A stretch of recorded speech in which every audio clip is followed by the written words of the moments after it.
Gracias, muchas gracias por hacernos parte de su fin de semana. La convención del Partido Revolucionario Moderno y la del Partido de la Liberación Dominicana será mañana, de 7 a 4 de la tarde. Las cosas, saben ustedes cómo andan. Hay posiciones encontradas, pero unos la van a celebrar de manera abierta, donde toda la población tendrá la posibilidad de acudir y ponerle un voto a favor de quienes ellos entienden que va a ser su candidato. La del PRM la va a manejar con un padrón cerrado, que es todo aquel que se haya inscrito, pues tendrá la oportunidad de ir, presentar su cédula y decir que va a votar por uno que otro candidato que presenta el PRM. Pero hay un candidato que nos va a hacer el favor de acompañarnos durante todo este programa, que también es aspirante a la nominación presidencial del Partido de la Liberación Dominicana. Unos dicen que lo han dejado solo, sin embargo, sentimos que él ha estado trabajando y se ha mantenido en contacto permanente con sus seguidores. El amigo Melanio Paredes, profesor de larga data, economista y político 24 horas, nos va a hacer el favor de acompañarnos en este encuentro de este fin de semana. No se muevan, que apenas estamos comenzando.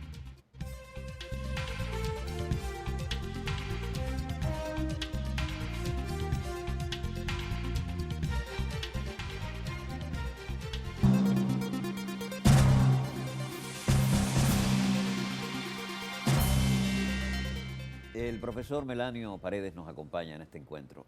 Qué gusto tenerlo. Usted es un hombre que tiene un historial que el país lo conoce. Gracias. Gracias. Desde su condición de dirigente del ADP, secretario general fue del ADP. Sí, en ese momento la cabeza de ADP era el secretario general, luego derivó a presidente, pero era el máximo puesto. Era el máximo puesto. Sí, sí. Bueno, usted, economista, tiene amplios conocimientos de cómo anda la cosa. Y quizás todo ese cúmulo de conocimientos lo lleva a entender que usted es una opción presidenciable. Y ha estado trabajando porque usted pretende convertirse en el candidato a la nominación presidencial por su Partido de la Liberación Dominicana. ¿Cómo van esos trabajos? Sabemos que ya mañana a las 7 de la mañana, comienzan a depositar votos para contarse los votos a partir de las 7 de la noche, pero ya mañana el asunto es decisivo. Bienvenido al programa. Gracias por la oportunidad. Y yo quisiera que en este proceso, y por ejemplo ya este último día, se hubiese creado las condiciones para un panel en que personas como Carlos Amarante Baré, Navarro, personas que tenían un discurso y propuestas, estuviéramos discutiendo frente al electorado y a la sociedad dominicana para enviar un mensaje necesario en un momento como este. Lamentablemente, algunos de los que tenían discurso y cosas que decir se retiraron y otros nos mantenemos, pero la sociedad dominicana no se ha beneficiado de poder escuchar y ver de aquellos que aspiran a dirigir el país cuáles son sus propuestas, cuál es su enfoque, cuál es su visión. Y quizá convenga en este momento ya crucial, que apenas faltan algunas horas, para pasar balance a lo que acontece y las expectativas que nos planteamos hacia el futuro. Por favor, eso es lo que quisiéramos escuchar de usted. Así es. Porque sabemos que usted está en un punto, digamos que intermedio. Así es. Porque hay unos sectores que están manejando el escenario. Así es. Y habría que ver qué piensa usted en este momento ya final. Lo más difícil de este proceso de prácticamente 8 semanas, que son las que he podido desarrollar, un proceso de contactos, encuentros barriales, actos en que he podido presentar las 7 áreas básicas de mi plataforma programática, es ir al terreno, es poder comunicar a las personas qué he podido hacer. Y mucha gente dijo, salió tarde. Yo salí justo en el momento correcto, porque siempre he sido coherente. Para mí, una virtud que aprendí del profesor Juan Bosch fue la coherencia, que es importante para el hombre común y para el hombre político. Y naturalmente, como hay una nueva ley de partido que nos lleva a este proceso inédito de primarias abiertas en el caso del PLD, cerrada en el caso del PLD, yo he cumplido justamente con lo que establece la ley. la campaña se iniciaba el 7 de julio, pero antes mi partido tenía que escoger y oficializar precandidaturas y eso se hizo el 10 de agosto. Mi primer día de campaña, de esa campaña situacional, fue el 11 de agosto. No significa que usted entienda que los que estaban previo a que el partido decidiera estaban, digamos, incurriendo en alguna violación, ¿no? Porque Bueno, hay un derecho que le asiste a cada político, digamos, de querer optar, de querer llegar al máximo estandarte, ¿no? yo no los enjuicio, pero yo preferí esperar que la ley de partido y de régimen electoral decantara unos plazos, unas fechas, y me acogí a ella. El hecho de que algunos compañeros, en su legítimo derecho, lo hicieran, yo no quise hacerlo porque he tenido siempre una actitud de que nos apeguemos a las reglas de juego, porque para mí lo más complicado en el proceso de mañana es que podamos llevar la fiesta en paz y que el que ganó lícitamente sea reconocido por los demás y que quien ganó o quien ostente la representación de la candidatura del Partido de la Liberación Dominicana lo haya hecho cumpliendo estricto sensu con lo que establece la ley y establece el procedimiento. Pero en definitiva, entiendo que lo que está en juego mañana es importante, ya no solo para el PLD, sino también para la democracia dominicana. La democracia es una construcción permanente, no es una impronta que tú la tienes en tus manos, es una construcción permanente y vivimos un proceso de transición. Este proceso se va a llevar entre los pies a una dirigencia tradicional que no ha entendido que el mundo cambió y que hay nuevos actores y nuevos escenarios y que la transparencia llegó como un valor para quedarse. ¿Quiénes son esos actores? El problema fundamental, ¿Se puede saber quiénes son esos actores, profesor? El problema fundamental de la sociedad dominicana es la desigualdad y la inequidad. Y no solamente se expresa en términos sociales, económicos, sino también en términos políticos. Por ejemplo, para mí lo más difícil en esta campaña es hacer visible que hay una tercera opción. Y nosotros nos reivindicamos como esa tercera vía. ¿Por qué? Porque hay dos vías conocidas. Las dos, de alguna forma, han mostrado lo que son capaces de hacer. Y esas opciones que ha tenido el Partido de la Liberación Dominicana como gobierno tienen sus luces y también tienen sus ¿Cuál sombras. es la valoración de esas dos vías? Que usted dice, y usted señala que son cosas que son capaces de hacer. Sí, la primera vía, bueno, o una de las vías para no tener privilegios en el sentido de la identificación, una vía es el presidente Fernández, 3 veces presidente de la República, con un liderazgo indiscutido e indiscutible, tanto a nivel nacional como continental. Presidente del partido. Presidente del Partido de la Liberación Dominicana y uno de los activos más importantes, ya no solamente del partido, sino de la sociedad dominicana. Pero con un discurso que a mi modo de ver está soslayando y no toca sectores muy sensitivos del país a los cuales hay que reencantar, específicamente la juventud. Eso le iba a decir. Del otro lado, Danilo Medina, sino él, a quien se define como su delfín, que ha entendido que puede heredar el liderazgo y una estructura de mucho tiempo de trabajo grupal al interior del partido y que indiscutiblemente tiene un raigambre, tiene un posicionamiento en la sociedad dominicana. Por el hecho de que el estilo de gobierno del presidente Medina ha sido un estilo cercano a la gente, le ha granjeado simpatías y naturalmente ha hecho 2 gobiernos que se pueden entender como buenos. En esa dimensión, entonces, el país, los electores, que son los 7.4 millones de electores, tienen opciones conocidas. En el caso de Melanio Paredes, que nos reclamamos y nos asumimos como tercera vía, estamos haciendo planteamiento en el orden programático. Entendemos que el país debe superar el debate entre personalidades, que lo que está en juego no es quién es más líder, si Leonel Fernández o Danilo Medina, o quién ha sido más presidente, si Leonel Fernández o Danilo Medina. Lo que está en juego es el problema fundamental que subyace en la sociedad dominicana.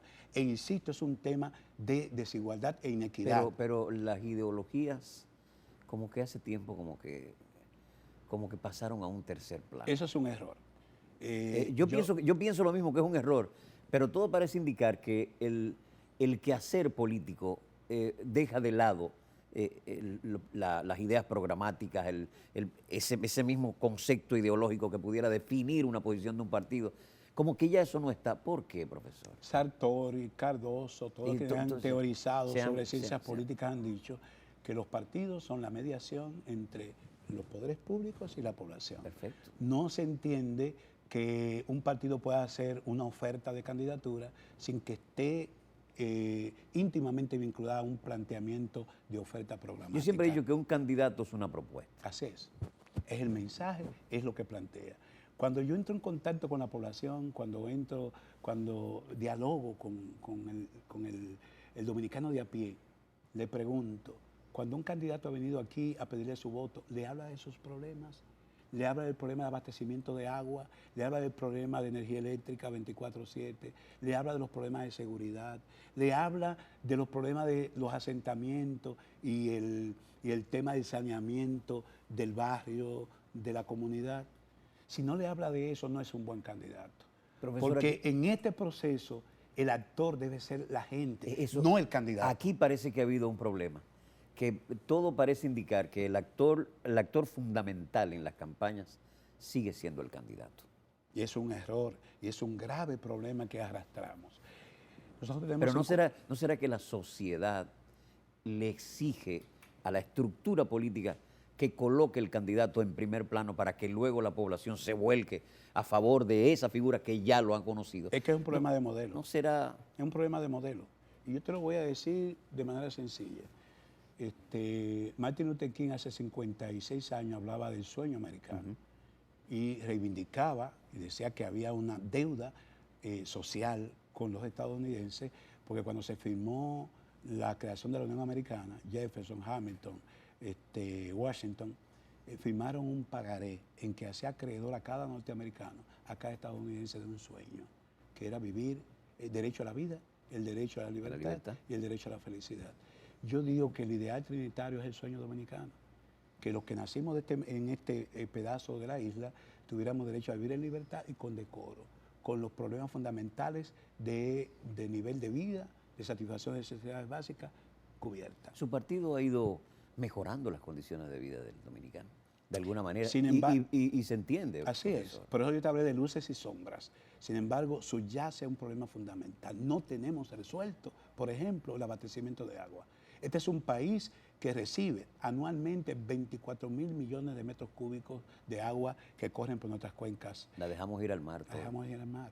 O sea, Lamentablemente. no hay una política de planificación que me permita, debajo, en la cuenca media y baja de nuestras grandes cuencas, construir pequeñas presas o lagos, para evitar, por ejemplo, que el agua de Yaque del Norte, que la atesoramos o la almacenamos en la presa de Taveras, cuando haya que abrir las compuertas, no se vaya directamente al Océano Atlántico, sino que a lo largo de la cuenca podamos construir pequeñas presas aprovechando el desnivel del terreno para producir también energía renovable. Se va desde la cordillera central hasta la línea noroeste y se va inmediatamente al mar. Y en los periodos de sequía, entonces se nos mueren las reses en el noroeste porque no hacemos lagos en Ámina, en Mao, lagos artificiales que podríamos acumular parte de esa agua para los tiempos de sequía. Es parte de su es programa parte de gobierno. de mi propuesta. El tema 1 de mi propuesta es recursos naturales y medio ambiente, la gestión del agua y el saneamiento. Es fundamental. ¿Por qué? Yo he dicho que el problema del país es su pobreza estructural. El problema del país es la inequidad. Y una de las personas que me inspiró en este tema fue el amigo Amarante Baré, que escribió un libro sobre el tema, después que hicimos la maestría en seguridad y defensa. Y ha sido mi preocupación. Y aparecen los pensadores de la época, desde Stiglitz y otros tratadistas, han dicho que el grave problema del siglo XXI es esa inequidad social. Y como dijo el propio Bosch, la democracia política cobra sentido si se convierte en democracia económica y democracia social. Le voy a pedir un permisito porque yo quiero que sigamos desarrollando su plan de gobierno. Mientras tanto, el programa continúa con estos compromisos.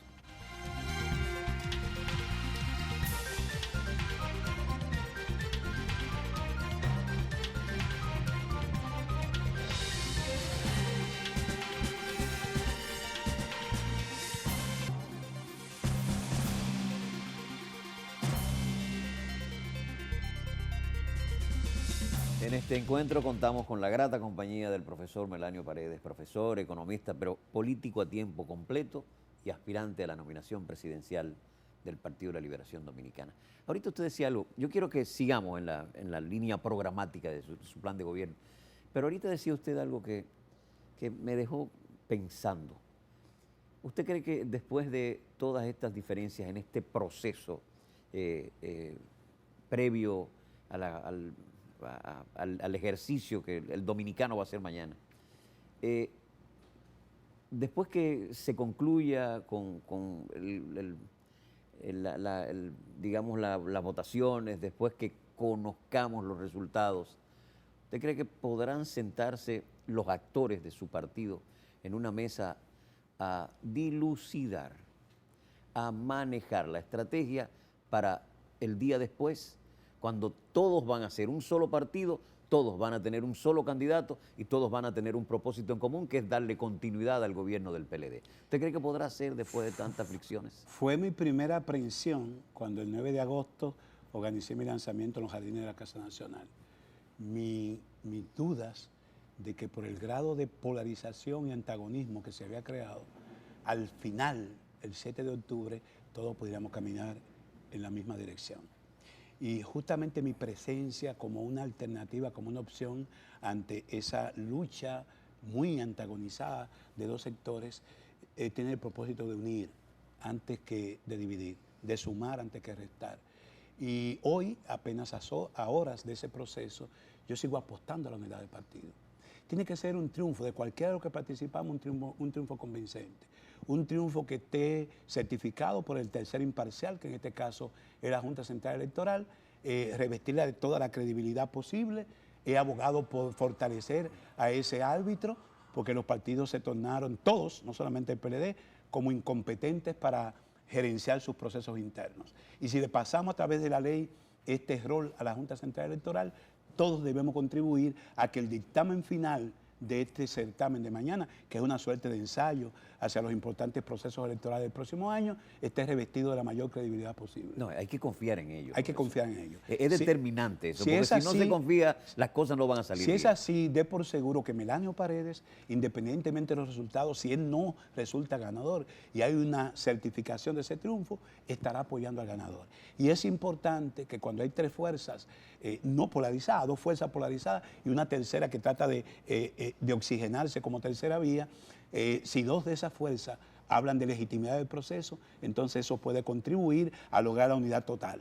Yo aspiro a que mañana todos vayamos y mandemos una señal importante a la sociedad dominicana. Los dos contendores más importantes del próximo año estarán a prueba mañana. Pondrán a prueba su vocación democrática, su civilidad, para que ese proceso discurra sin altercados, sin ruidos, y nos permita decir a la sociedad dominicana: la democracia se fortalece. Este es un proceso inédito en que por primera vez la cúpula de los partidos están limitados por una ley. Esa ley ha obligado a que nos enmarquemos en no hacer grandes manifestaciones, pues se trata de una campaña interna. Lamentablemente hay gente que se le ha ido de la mano en términos publicitarios, pero bueno, eso puede convertirse, a mi modo de ver, en un boomerang al que puede abusar de los recursos disponibles para ello. Pero en definitiva, para mí damos un gran salto. Los dominicanos y dominicanas podrán definir mañana las candidaturas mayores y menores de los dos partidos que estarán contendiendo en febrero y mayo del próximo año. Embargo, y es importante que ese proceso, lejos de debilitar, fortalezca el régimen democrático. Sin embargo, profesor, yo he sentido que las diferencias han llegado a algunos límites. Yo he sentido un discurso, digamos, un tanto soez, he sentido que se ha marcado mucho la diferencia y se ha llegado hasta lo personal entre ambas direcciones. Entonces, eso podrá ser zanjeado, eso podrá resarcirse el daño que le han hecho al partido, digamos, diciendo, bueno, nosotros estamos aquí y vamos a luchar juntos por el propósito común, que es la sostenibilidad del poder del partido. Eso podrá ser, yo como que lo veo lejos, profesor. A mí me preocupa porque nosotros perdimos las dos primeras décadas de la fundación de la República. Entre 1844 y 1864, lejos de que con la creación de la República lo que tuviera vigente era ese ideal trinitario que, insisto, es el sueño dominicano, se desterró con sus mentores. Duarte perdido en las selvas venezolanas y Sánchez fusilado en el mercado. Y esas dos décadas fue un debate entre caudillos. Sí. Si Báez o Santana, Sí. Santana o Báez.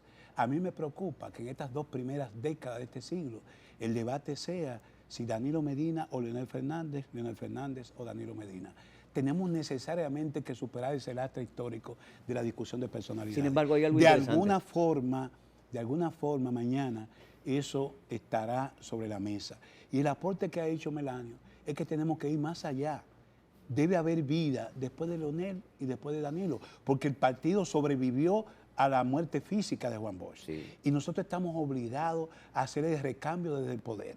Si vamos a la oposición, difícilmente, he dicho que los más derrotados, si el PLD pierde en el poder, son nuestros 2 principales activos. No, y si- Porque el legado de los gobiernos de Leonel Fernández y el legado de los gobiernos de Danilo Medina sería sepultado con concreto armado por una oposición que iría para impedir que el PLD vuelva al poder. No, y si el PLD retiene el poder, estos 4 años van a ser peligrosos, porque así como pudiera redimensionarlo, levantarlo, pudiera aletargarlo. Por eso hay una opción, O sea, que es la tercera vía, complicado. para producir el cambio del poder. Yo he dicho, yo quisiera tomar lo mejor del librito de Leonel, lo mejor del librito de Danilo, para aplicar un gobierno del partido, porque eso se ha perdido. Hay algo que me parece interesante, profesor, yo no sé si usted lo pudiera compartir conmigo.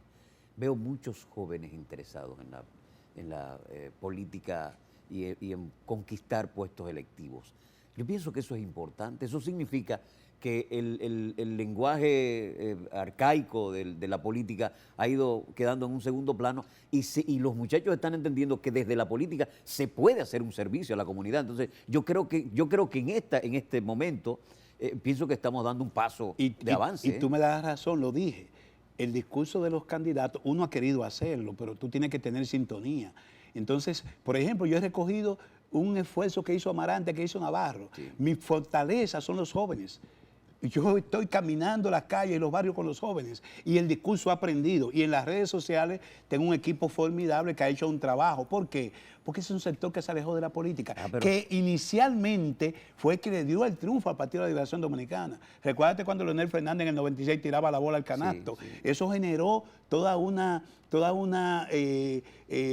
leonemanía en los jóvenes. Eso se ha perdido. El PLD ha perdido ese sector y es lo que yo estoy tratando de reencantar y atraer con un discurso cercano a esos ninis, esos jóvenes que ni estudian ni trabajan y los atrapa la delincuencia en el barrio. Yo estoy tratando de decirle que el PLD está obligado a pagar esa deuda social y moral con ellos. Usted ha mencionado en 2 oportunidades a Navarro y a Carlos. Ellos también tuvieron una responsabilidad que le tocó a usted, dirigir jóvenes, Así es. manejar la educación nacional. Dígame una cosa, en el orden de la educación, en su programa de gobierno, ¿qué tiene usted que pudiera ser diferente a lo que aplica el Partido de la Liberación Dominicana hoy? Todo.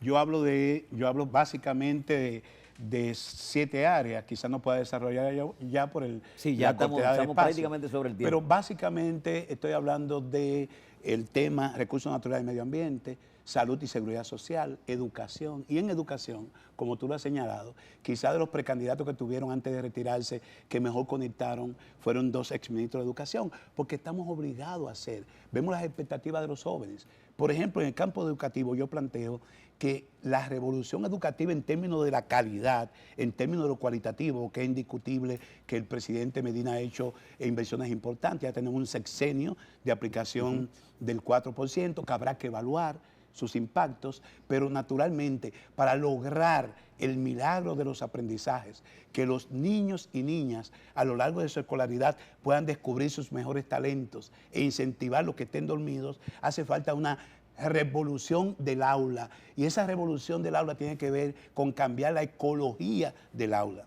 Cuando yo hablo de cambiar la ecología del aula, significa generar unas interacciones socioeducativas Cambiar la entre infraestructura, alumnos, además. No. entre alumnos, maestros y familia, que lleve a que la construcción de conocimiento, de aprendizaje en el aula sea compartido. Ya el maestro docto que transmite conocimiento, eso está fuera de época. No está. El joven hay que identificar cuáles son sus expectativas. Tú no puedes con conocimientos arcaicos, atrasados, fosilizados, atraparlo. Tú tienes que ver cuáles son las habilidades blandas, cuáles son los emprendimientos que son lo que hoy atraen a los jóvenes. Ellos tienen la tecnología aquí en Así es, neuronalmente, sí.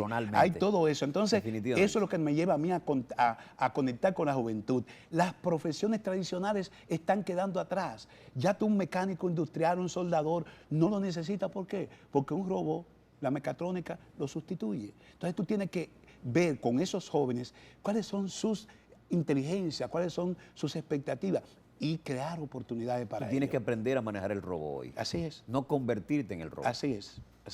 Entonces, en el campo de la generación de empleo, yo he dicho, este país tiene múltiples posibilidades de transformar la producción nacional de manera que podamos generar empleo. Y la fiscalidad, como un instrumento que sirvió en el Estado benefactor y sigue siendo vigente, debe ser utilizado para premiar a los emprendedores y las empresas que generen empleos, para darles oportunidades a esos jóvenes. Y al mismo tiempo, esa fiscalidad debe ser un instrumento para penalizar el lucro y gravar con los impuestos que no sean regresivos aquellos que obtienen ganancias sin generar empleos. Ese es un tema que es una deuda, porque nuestros gobiernos no lo han tocado, por una razón elemental. Nosotros hemos dado continuidad al modelo clientelar que heredamos del doctor Balaguer. Y nuestros gobiernos, ni Leonel Fernández ni Danilo Medina, han querido tocar ese tema. Por eso el pacto fiscal se ha retrasado. Estoy planteando la necesidad que en los primeros 3 meses del próximo gobierno vayamos a ese pacto fiscal. Porque el tema de la desigualdad y la inequidad comienza por ahí. Comienza con que el Estado pueda proveer y estimular a aquellos que más lo necesitan. Y de alguna manera entonces gravar a aquellos que se han beneficiado por tantos años con un modelo económico que al mismo tiempo alimenta el modelo clientelar y se torna en una especie de círculo vicioso. Ese es un tema que no es una revolución socialista, es un tema de un buen capitalismo que nosotros estamos planteando como solución. Y en caso de no ser favorecido todo ese plan de gobierno, ¿usted pudiera entregárselo en las manos al que pudiera salir favorecido en la actividad de mañana? Cuando el candidato Gonzalo Castillo planteó la necesidad de un pacto, que en el PLD están devaluados porque no se cumplen, yo he dicho que estoy en disposición de firmar ese pacto, antes o posterior a este proceso. Ojalá hubiese sido antes, ya no es posible. Pero que con el pacto de respeto a los resultados y de apoyo al candidato ganador para garantizarnos unificados y retener el poder, yo planteaba algo adicional, que ese candidato pudiera recoger con los aportes de cada uno de los que participamos, los elementos básicos, las áreas básicas que nos permitieran elevar un programa de gobierno del Partido de la Liberación Dominicana. Profesor, estamos prácticamente sobre el tiempo, pero yo imagino que hay algo que usted debe dejar en la conciencia del dominicano que mañana le va a dar su voto al que está presentando su opción de poder. A mí me gustaría que este fuera el momento preciso, porque yo quiero escucharlo. Me parece que hay un buen plan de gobierno elaborado y hay un interés por el bien colectivo, que es de lo que se trata. Entonces yo quisiera escucharle y que usted, bueno, pues nos aliente a los que no estamos esperando que las cosas salgan del todo bien para mañana. La democracia es una construcción permanente. Cada acción que hacemos los actores políticos debe propender a fortalecer y perfeccionar esa democracia, que finalmente tiene que expresarse como democracia social y como democracia económica. Mañana vamos a una cita que es crucial para el país. Y lo que se frotan las manos pensando que la destrucción o división del PLD le fortalece es todo lo contrario. Hay que fortalecer los partidos. Y el PLD es el último instrumento que le queda a la sociedad dominicana para poder encontrar los caminos del progreso social y de la equidad. Nosotros estamos planteando opciones y alternativas diferentes al abordamiento de la política como un bien particular, como un bien patrimonial que pertenece a determinados liderazgos. Esperamos que los dominicanos voten pacíficamente mañana y voten bien. Melanio Paredes representa la tercera opción, no porque Melanio Paredes lo dice de palabras, sino porque sus hechos lo avalan.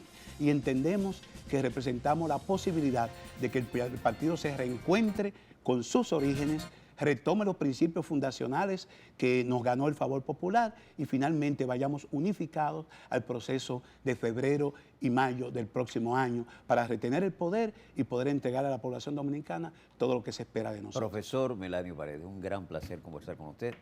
Le deseamos todo el éxito y a ustedes aún queda poquito de este programa. Gracias por haber estado aquí. A ustedes.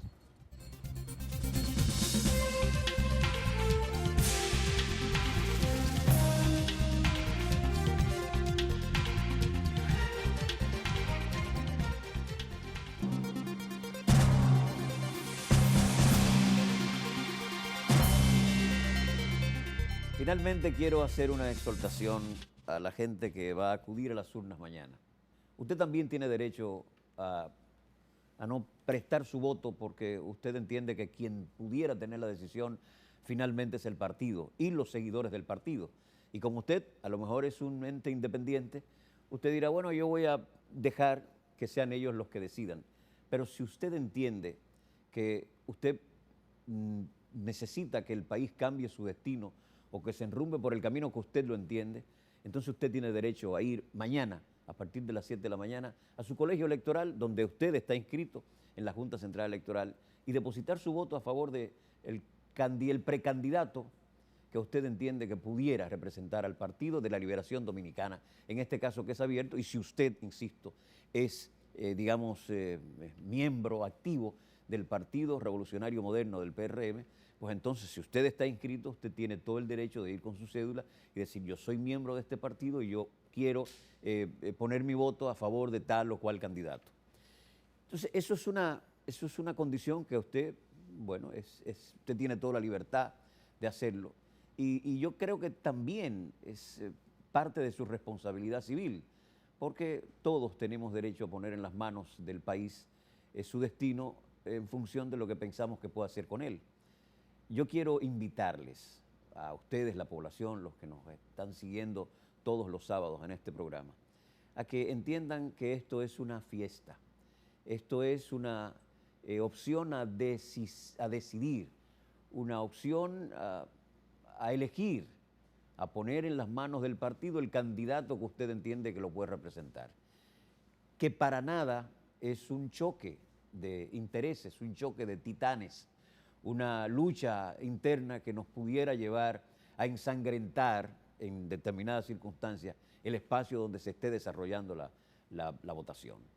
Por favor, vamos a ejercer este derecho con todo el civismo y con toda la tranquilidad que requiere, porque todos estamos viviendo la intensidad, el furor de esta precampaña y estamos viendo que los ánimos se han caldeado. Estamos viendo como el irrespeto por uno y otro candidato se ha hecho presente y como que las cosas, cualquiera pudiera pensar que pudieran tener un desenlace inesperado. Vamos a ser nosotros como ciudadanos el ejemplo. Vamos a decirle a los que tienen el calor de la política en el cerebro y en el corazón, que nosotros como ciudadanos no queremos que suceda nada, que simple y sencillamente vamos a vivir la gran experiencia de celebrar democráticamente una convención junto con el partido que nosotros vamos a querer al final de la jornada que maneje las riendas de la nación. Entonces yo quisiera que esto que va a ocurrir mañana, insisto, de 8 de la mañana a 4 de la tarde, que va a estar supervisado, que va a ser un ejercicio de la modernidad, porque vamos a votar con una modalidad que no la habíamos tenido. Sí, se hizo un ensayo, se corrigieron algunos entuerticos, pero en este momento vamos a hacer un gran ensayo para las elecciones nacionales que van a ser en el 2020. Y yo creo, insisto, en que nosotros los ciudadanos, los que queremos que las cosas transcurran en paz y en tranquilidad, debemos dar ese ejemplo. No discutir en los colegios electorales, no hacer tumultos, entender que cada quien tiene derecho a elegir, a votar por quien mejor le haya hecho la propuesta, que cada quien tiene ese derecho. Entonces vamos a buscar la manera de que esto transcurra en el mejor de los órdenes y que al final de la jornada gane quien logró acumular más votos, quien logró la reacción positiva de la gente a favor de su precandidatura, que a partir del lunes o del martes se va a convertir en el candidato del partido que usted entiende que puede gobernarnos. Entonces vamos a pensar las cosas con toda la tranquilidad, vamos a hacer el ejercicio de ir a votar como ciudadanos ejemplos que debemos ser nosotros. Mañana convencionan, el PLD va a elegir un candidato a la presidencia que usted le va a ayudar a elegir como ciudadano, no necesariamente tiene que estar inscrito, y la gente del PRM también presenta sus opciones. Hágalo usted de la manera más civilizada, de la manera más organizada, para que las cosas, con el calor que esto tiene, no se convierta en un desorden de condiciones insospechadas. Vamos a esperar que así sea. Gracias a ustedes por haber estado con nosotros en este encuentro de este fin de semana.